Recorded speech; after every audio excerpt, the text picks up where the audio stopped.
Now, of course, I know we're beyond Australia Day, but the debate, of course, is one that we know we're all a little sick of. As I said on this program in the lead up to it, I'm not going to obsess about that debate when it comes around again next year, because the data every single time tells us that, yes, OK, about 2 million people vote for the Greens and many of those people believe we should change the date. But the extreme bulk of Australians, well, we know where they are when it comes to Australia Day. They're not at the change the date protests demanding de-colonisation. They're enjoying a public holiday. And to celebrate your country, you should be forced to attend some sort of citizenship ceremony to restate your oath. You just get a day to reflect on the awesomeness of our country.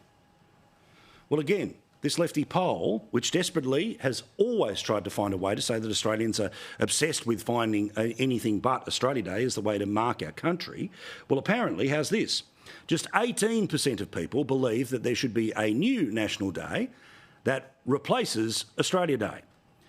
So yet again, we see these numbers. In the lead up to Australia Day last weekend, we were being told about 30% of people want to change the date. Well, even the Guardian's poll shows just 18% of people actually have that position.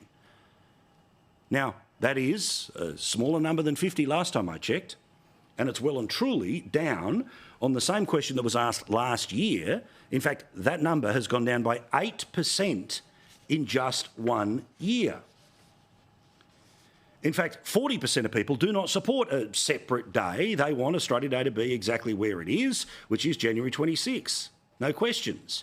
31% say, OK, we'll have Australia Day, but if you want to have another day to reflect Indigenous heritage, this is my position, that maybe the 25th is something and the 26th is something else, that's fine. And just 18% of people are the ones who, as I say, are the ones who say we've got to replace Australia Day.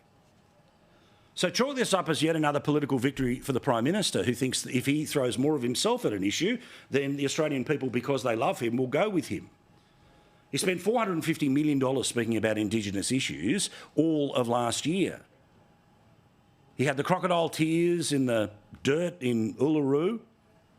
The reality of all of his efforts about discussing these things is that 8% of people have walked away from the concept of a day other than Australia Day. Meantime, as you've heard, the Captain Cook statue, which is in and around the Yarra Council area, super woke, anti-Australia Day, well, as you know, bullies, lunatics, they decided to cut it down. Well, now, apparently the council is talking about not replacing it.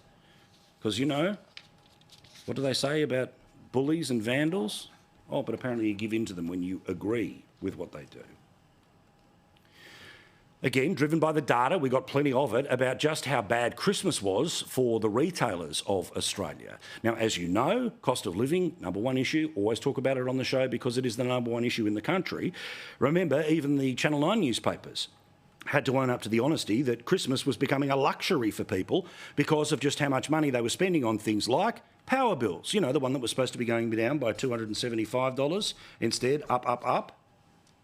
Well, it turns out that we spent $800 million less in the December of 23 than we did in the December of 22. Retail trade numbers were released today by the Australian Bureau of Statistics, and it shows that in every single place it went backwards to the tune of $800 million. $800 million less was being spent in the shops during a time when normally it starts to surge. It also was the same when it comes to the types of shops. When it came to your household goods, they were down. When it came to your clothing, it was down. When it came to department stores, it was down. When it came to cafes, it was down. In fact, the total was down compared to the previous period of time. Now, remember, as we told you with some of the employment numbers, that in December, 109,000 people lost their full-time jobs. The only reason the number ended up as 60,000 people overall losing their jobs was because there was a surge of about 40,000 people who picked up casual or part-time work. Now, that generally is to cover the December surge, but it's a December surge that didn't happen. So how many of those people will have held on to their jobs into January and February? We will see.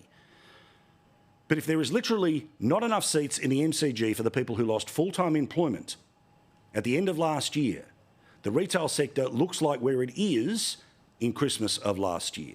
Then we've got some problems, and problems that will not be fixed by a Prime Minister who lies and thinks that he can buy your vote with just $15 a week. Now, for those that have analysed the numbers, apparently there's a chance that some of that $800 million we would have spent in a shop, we spent online, and we did it during some of those multiple sales that took place towards the end of November, as we follow the American trend of in and around Thanksgiving, the day after Thanksgiving, having things like, what was it, Cyber Monday or whatever it is, Black Friday, I think is what they call it on the internet now.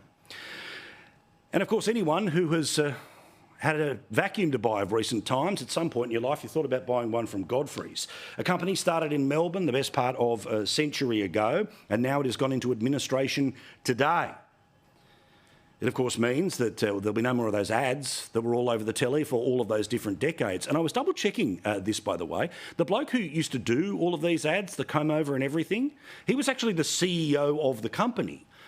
He came and went from the company as CEO about 3 times, and he's been talking today that he tried to set them on the right course, but it didn't last. And sadly, the business of which he loved, he refers to it as being a tragedy, that it has now fallen apart, and with it about 200 jobs go. A perfect example about the job losses that may still be to come.